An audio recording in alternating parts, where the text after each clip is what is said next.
오늘은 마가복음 14장 1절부터 11절까지의 말씀을 통해서 하나님의 은혜를 함께 나누도록 하겠습니다. 오늘 본문은 구체적으로 예수님을 죽이려는 음모가 진행되고 있는 것을 보여주고 있습니다. 우선 대제사장들과 서기관들이 교활한 계획을 꾸미고 있었습니다. 1절을 보십시오.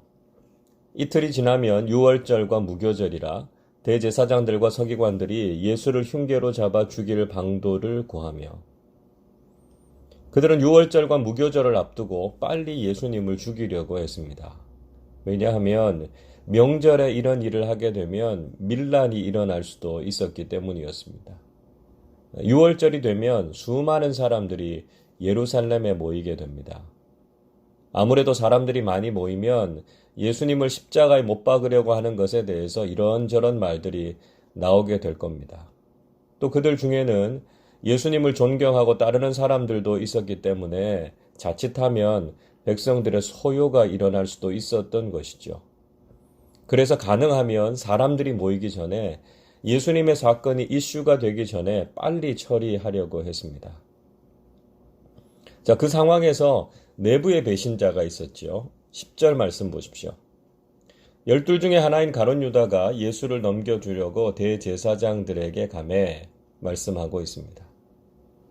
그렇지 않아도 어떻게 예수를 잡을까 하고 고심하고 있었는데 유다의 배신은 유대 종교 지도자들에게 아주 결정적인 기회를 주었습니다. 사실 외부의 적들보다 더 무서운 것은 바로 내부의 적이죠. 우리가 역사를 통해서 볼 때 강하고 견고한 나라나 공동체가 무너지게 되는 것은 외부의 공격 때문이 아니라 내부의 갈등이라고 하는 것을 우리가 분명히 볼 수 있지 않습니까? 자, 그렇다면 왜 유다가 예수님을 배신하기에 이르렀을까요? 11절을 보십시오. 그들이 듣고 기뻐하여 돈을 주기로 약속하니 유다가 예수를 어떻게 넘겨줄까 하고 그 기회를 찾더라. 유다가 배신한 결정적인 이유는 돈 때문이었습니다. 유다는 계산에 밝은 사람이었고 제자 공동체의 회계 담당자였습니다. 그는 경제적인 관점에서 보았을 때 예수님을 따르는 것이 더 이상은 소망이 없어 보였습니다. 그래서 예수님을 배신하고 대제사장들에게 넘겨주려고 한 것이죠. 여러분, 우리가 주님보다 돈을 앞세우면 우리도 가룟 유다처럼 될 수 있다는 것이죠. 물질의 유혹이 아무리 강할지라도 우리는 믿음을 지키고 돈보다 주님을 더 사랑하는 신앙인들이 되어야 한다는 것입니다. 이런 악한 계략들 사이에 오늘 본문은 아름다운 헌신의 사건 하나를 들려주고 있습니다. 3절 말씀 보십시오. 예수께서 베다니 나병 환자 시몬의 집에서 식사하실 때에 한 여자가 매우 값진 향유 곧 순전한 나드 한 옥합을 가지고 와서 그 옥합을 깨뜨려 예수의 머리에 부으니. 예수님께서 베다니에 있는 나병 환자 시몬의 집에서 식사를 하고 계셨습니다. 아마도 예수님께서 나병을 고쳐주셔서 치유가 된 사람이었을 것입니다. 그때 한 여인이 예수님께 와서 아주 값진 향유 옥합을 깨뜨려서 그 전부를 예수님의 머리에 부어드렸습니다. 갑자기 일어난 사건에 대해서 사람들의 반응과 생각은 서로 달랐습니다. 4절의 말씀 보시면 그 중에 어떤 사람은 왜 이 비싼 향유를 허비하느냐고 말했습니다. 이 여인은 예수님께 정말 귀한 헌신을 했는데 어떤 사람들은 그 행동을 보면서 화를 내기도 한 것이죠. 자, 이것이 우리에게 보여주는 것은 무엇이겠습니까? 우리가 주님을 위해서 헌신하는 삶을 살 때 모두가 다 칭찬하거나 좋아하는 것은 아니라는 것입니다. 심지어는 공동체 내에 있는 사람들도 우리의 헌신의 삶에 대해서 시기하거나 불편해할 수도 있다는 것이죠. 그리고 그 행동에 대해서 비싼 향유를 낭비하는 것이다, 이렇게 비난하고 있습니다. 우리가 주님을 위해서 살아가는 삶은 세상적인 기준에서 보면 낭비하고 무모한 삶처럼 보여줄 수 있다는 것이죠. 우리가 주님께 시간, 노력, 물질을 드리는 헌신을 세상 사람들은 잘 이해하지 못합니다. 그래서 어찌 보면 주님을 향한 헌신은 거룩한 낭비라고 말할 수 있을 것입니다. 그렇다면 그 사람이 화를 낸 이유가 무엇이었습니까? 5절을 보십시오. 이 향유를 300데나리온 이상에 팔아 가난한 자들에게 줄 수 있었겠도다 하며 그 여자를 책망하는지라. 여인이 부어들인 향유의 가치는 300데나리온. 그러니까 노동자의 1년치 연봉에 해당되는 아주 비싼 것이었습니다. 그래서 그것을 팔아서 가난한 사람들에게 나누어 주면 더 좋지 않았겠느냐고 말하고 있습니다. 자, 여러분 어떻습니까? 들어보면 충분히 설득력이 있는 이야기이지 않습니까? 그 돈으로 가난한 사람들을 돕자는 것이 얼마나 훌륭한 명분입니까? 그러나 사실 그 이면에는 다른 생각이 있었습니다. 마가복음에서는 어떤 사람이라고 말하고 있지만 요한복음 12장 4절에서는 그 사람이 바로 가룟 유다임을 밝히고 있습니다. 그리고 이 본문 바로 뒤에 돈 때문에 예수님을 팔아넘긴 가룟 유다 이야기를 마가가 기록하고 있는 것은 그 사람이 유다임을 밝히 드러내고 있는 것이죠. 유다는 늘 그럴듯한 명분을 내세워서 나중에는 돈 주머니에서 돈을 훔치려는 악한 의도를 가지고 있었습니다. 이런 상황을 보시고 예수님께서 개입하셔서 말씀하시죠. 그리고 이 여인이 보여준 헌신이 어떤 의미인지에 대해서 말씀하십니다. 6절을 보십시오. 예수께서 이르시되 가만두라. 너희가 어찌하여 그를 괴롭게 하느냐. 그가 내게 좋은 일을 하였느니라. 먼저 예수님께서 헌신이란 우리가 주님께 좋은 일을 하는 것이다. 이렇게 말씀하고 계십니다. 유다는 인간적인 관점에서 그것은 비싼 향유를 낭비하는 것이라고 했습니다. 그것으로 가난한 사람들을 돕는 것이 더 낫지 않겠느냐고 여인을 책망했습니다. 그러나 예수님께서는 이 여인의 행동이 예수님께 좋은 일을 한 것이라고 오히려 칭찬하고 계십니다. 여러분, 무엇이 선하고 좋은 일입니까? 무엇이 칭찬받을 만한 일입니까? 인간적인 관점에서 이해되고 가치 있는 것이 반드시 선한 것은 아닙니다. 우리가 주님께 좋은 일을 하는 것이 바로 선한 것이다 하는 것이죠. 우리는 선에 대한 올바른 기준을 가져야 합니다. 물론 도덕적으로 선한 것은 대부분 하나님 보시기에도 좋은 것이죠. 그러나 적어도 신앙인의 관점에서 선이란 하나님 보시기에 좋은 것입니다. 그래서 우리가 어떤 것을 평가할 때 그것이 주님께서 보시기에 좋은가 그렇지 않은가를 기준으로 삼아야 한다는 것이죠. 특히 교회에서 진행되는 사역은 절대로 인간적인 기준으로 평가되어서는 안 된다는 것입니다. 때로는 인간적으로 다 이해가 되지 않을 수 있지만 하나님께서 기뻐하시는 것이 선임을 알고 그것을 따르는 사람들이 되어야 한다는 것이죠. 둘째로 헌신의 기회를 놓치지 말아야 한다는 것입니다. 7절 말씀 보십시오. 가난한 자들은 항상 너희와 함께 있으니 아무 때라도 원하는 대로 도울 수 있거니와 나는 너희와 항상 함께 있지 아니하리라. 예수님께서는 가난한 자들은 항상 그들과 함께 있다 이렇게 말씀하십니다. 당신은 절대 빈곤을 겪고 있었던 시기였기 때문에 주변에 가난한 사람들이 많았습니다.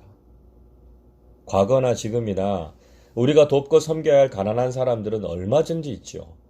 그래서 우리가 마음만 먹으면 가난한 사람들을 도울 수 있습니다.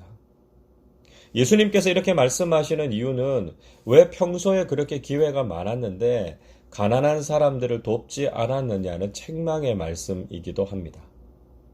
평소에 유다가 그런 마음을 가지고 실천했다면 예수님께서도 유다의 말을 인정하고 받아들이셨을 것입니다. 그러나 유다는 전혀 그런 마음도 실천도 없었습니다. 그러니까 지금 유다가 하고 있는 말은 그저 허울 좋은 명분이고 핑계에 불과하다는 것을 예수님께서 말씀하고 계신 것이죠. 그리고 예수님께서는 당신이 제자들과 항상 함께 있지 않을 것이라고 말씀하셨습니다.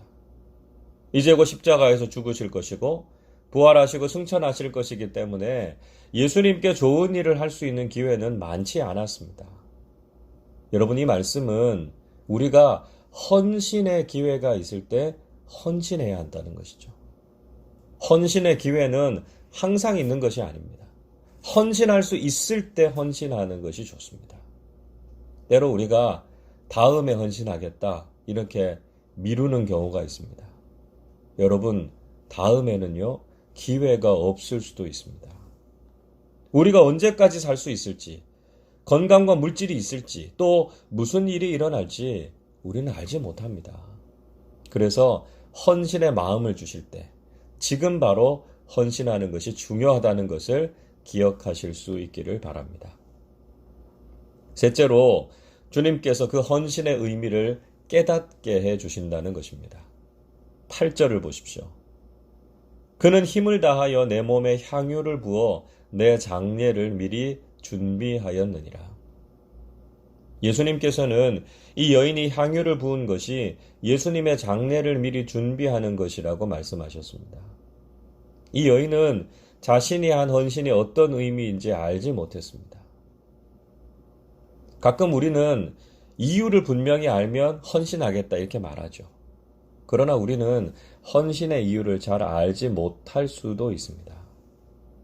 아브라함이 이삭을 번제로 바친 사건을 생각해 보십시오.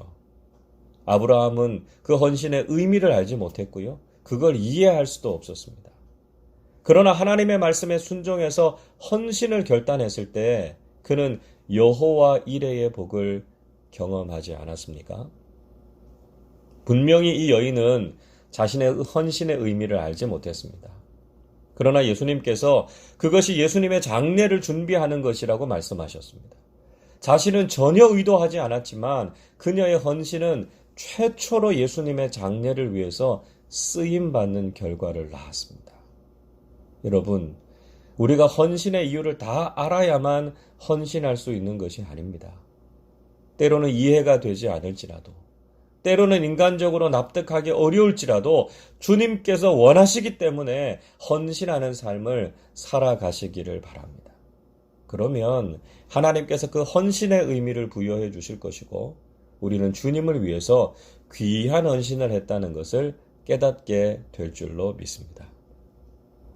예수님은 이 여인의 헌신에 대해서 크게 칭찬하셨습니다. 9절 말씀 보십시오. 내가 진실로 너희에게 이르노니 온 천하에 어디서든지 복음이 전파되는 곳에는 이 여자가 행한 일도 말하여 그를 기억하리라 하시니라. 예수님께서는 복음이 전파되는 곳에서는 어디든지 이 여인이 한 헌신도 전해져서 이 여인을 기억하게 될 것이라고 말씀하셨습니다.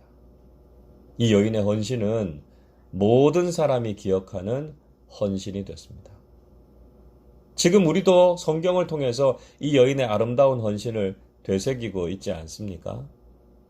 우리가 주님께 드리는 헌신은 오래도록 많은 사람들이 기억할 뿐만 아니라 천국에서 하나님께서도 기억하시는 헌신이 될 것입니다. 여러분, 오늘도 주님께서는 우리를 헌신의 삶으로 초청하고 계십니다. 헌신의 의미를 다 알 수 없어도 그 헌신이 쉽지 않을지라도 주님께서 원하시는 헌신의 삶을 살아가실 수 있기를 바랍니다.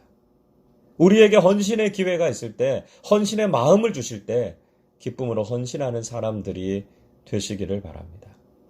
주님께 귀한 헌신을 드린 삶을 축복하시고 하나님과 믿음의 사람들이 기억할 만한 아름다운 삶을 살아가시는 우리 모두가 되시기를 주님의 이름으로 축원합니다.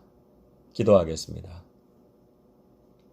참 좋으신 아버지 하나님, 저희들을 구원해 주시고 한량없는 은혜와 사랑을 베풀어 주시니 감사드립니다.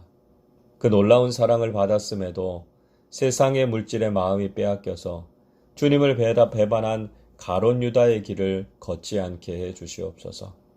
값비싼 향유를 주님께 부어드린 이 여인의 헌신을 기억하게 하시고 우리도 주님께서 기뻐하시는 헌신의 사람들이 되게 해 주시옵소서.